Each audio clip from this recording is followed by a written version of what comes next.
Hello televiewers, welcome to Press Today Roundup on your Pan-African television, AFRIQUEMEDIA.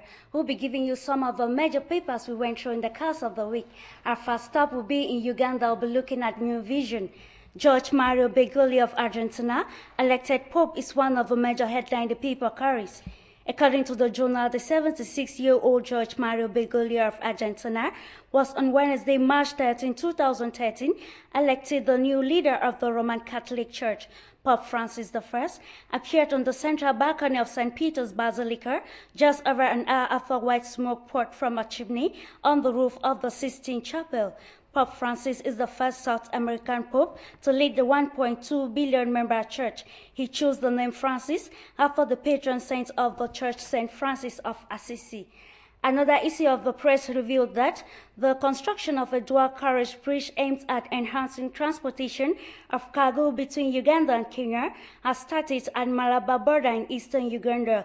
The European Union is funding the construction of the bridge projected to cost 3.8 billion Kenyan shillings. Also read on this one, which writes, collusion charge ignites Uganda oil tax trial. Moving over to Tanzania, we'll be looking at the Citizen. The journal in its kicker stated that the Bank of Tanzania, BOT, has set the current account deficit a result of importing more than, in terms of goods, services, and transfer more than exporting the same, has narrowed by 21.9%. The BOT said there was an increase in exports of goods and services, resulting in the contraction of the current account deficit to $3.37 billion in the year ending January 2013, compared to a deficit of $4.31 billion recorded in the corresponding period in 2012. Just below the kicker, the paper has this other interesting report which stated that Africa's growth prospects that have seen it emerge as the world's second fastest growing region after Asia will certainly remain as a top priority for Barclays Bank's investment, a senior official said on Wednesday. Barclays Africa's chief executive and head of Africa Group Strategy, Mr. Kennedy Bugonne, noted that 7 of the top 10 fastest growing economies in the world between 2011 and 2015 would be in Africa. This other one said that a delegation of German business people arrived in Dar es Salaam to explore new trade opportunities, which will prepare ground for further investment in Tanzania.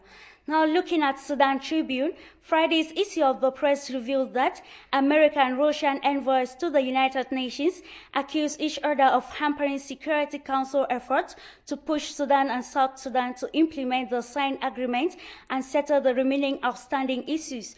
The United Nations Security Council on March 12 held a consultations meeting about the ongoing process between Khartoum and Juba, where the UN Special Envoy Haile Makarios briefed the members from Ethiopia's capital Addis Ababa about the breakthrough on the implementation of the security arrangement and the metrics signed on March 12, 2013. The paper went on to say that Sudan's Council of Ministers, chaired by President Omar al-Bashir, has reiterated the government's commitment to implementing the cooperation accords between Juba and Khartoum. This other one said that the chairman of Egypt's Governing Freedom and Justice Party, FGP, Said El-Khatani, on Thursday, 14th of March 2013, said that Egyptian leader Mohamed Morsi is expected to visit Sudan in early April, declaring that Egypt can surpass its difficult economic conditions by investing in Sudan. Taking you to South Africa, we'll be looking at Business Day. Brighter outlook for key sector as mining shows resurgence. The journal stated that Statistics South Africa figures on Thursday, 14 March 2013, showed that manufacturing output quickened much more than expected year-on-year in January to its highest level since July 2012, in what local manufacturers say is a sign of renewed optimism among producers. Another report in the journal pointed that Standard & Poor's S&P on Thursday, 14th March 2013, defended its decision to keep a negative outlook on South Africa's sovereign credit rating, saying that it was justified by entrenched social and development challenges which could not be addressed quickly. The Treasury believes S&P has not taken enough notice of positive development in the country over the past 6 months when it affirmed its credit assessment of South Africa on Wednesday. Please turn to page 2 for more details on this story. Now, taking you to Namibia, we'll be looking at the Namibian. Thousands flee fighting in DRC. According to Thursday Journal, about 12,000 people have fled recent fighting between rival factions of the March 23 movement, commonly known as the M23 rebels in the Eastern Democratic Republic of Congo, the UN Refugee Agency said on Tuesday, as a local doctor warns of methodic rape in the troubled nation. Another captivating report in the journal states that the Ministry of Agriculture has decided to pick the Italian dam construction from Salini SPA, despite being ranked second in the bids that the ministry evaluated for the controversial multi-billion-dollar Nekatal Dam project near Keetmanshoop. According to sources from the Ministry of Agriculture, the Ministerial Tender Committee on Wednesday, chaired by Anna Shiwenda, has recommended that the Italian company be appointed to start work on the project, which has been going back and forth between the Ministry of Agriculture and the tender board since December 2011. Still in Namibia, we'll be looking at New Era. The online edition of the journal reports that the national rail operator TransNamib is subtly pleading with government to quadruple its budget allocation. TransNamib said it is a financial predicament in which it cannot afford a replacement program for its urged rolling stock vehicle fleet and still maintain the railway network unless the state avails significant financial assistance.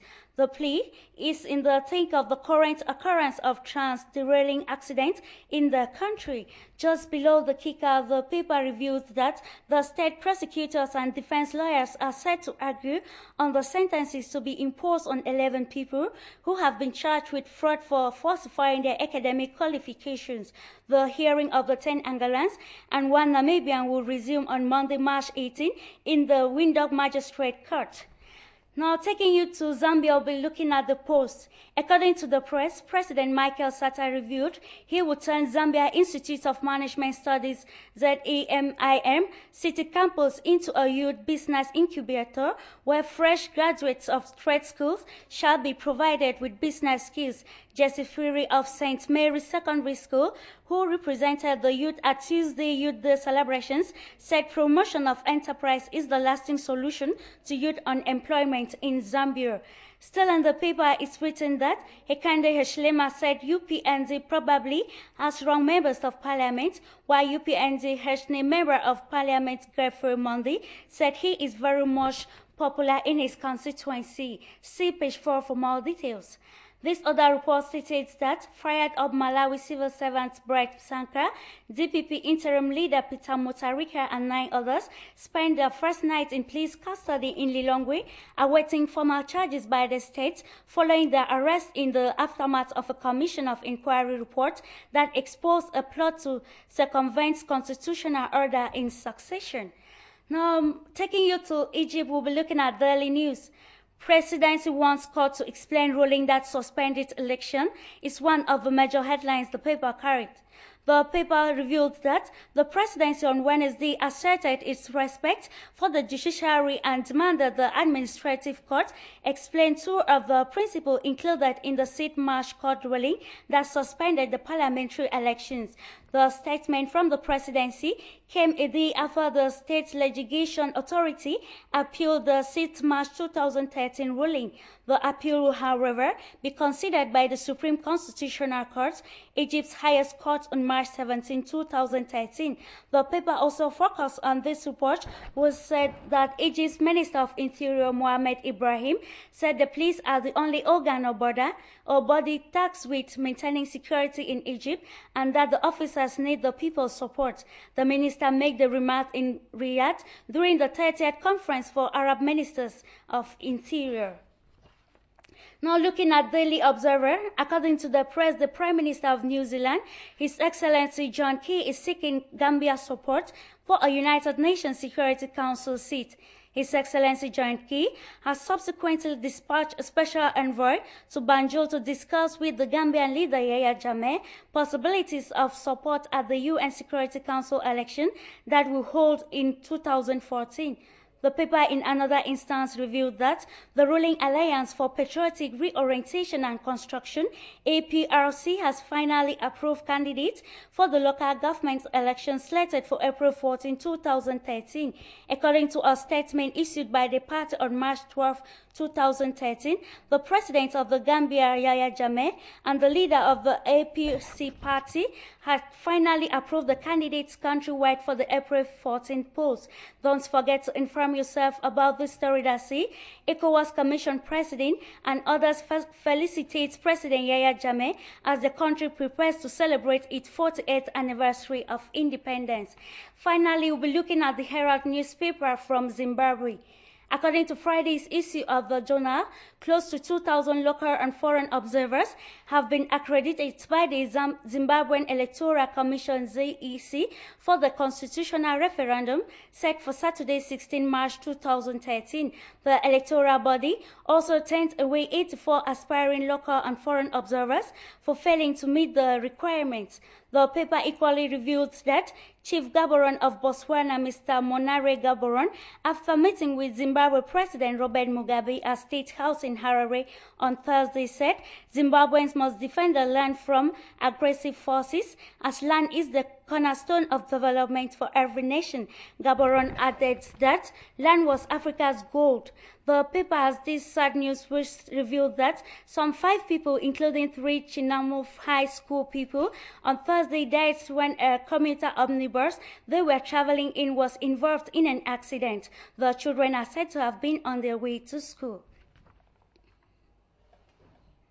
This is where we draw the curtains for the run-up of the press day on your Pan-African television. Do stay in the company of our program, and we wish to meet you same time Monday, and have a blessed and wonderful weekend.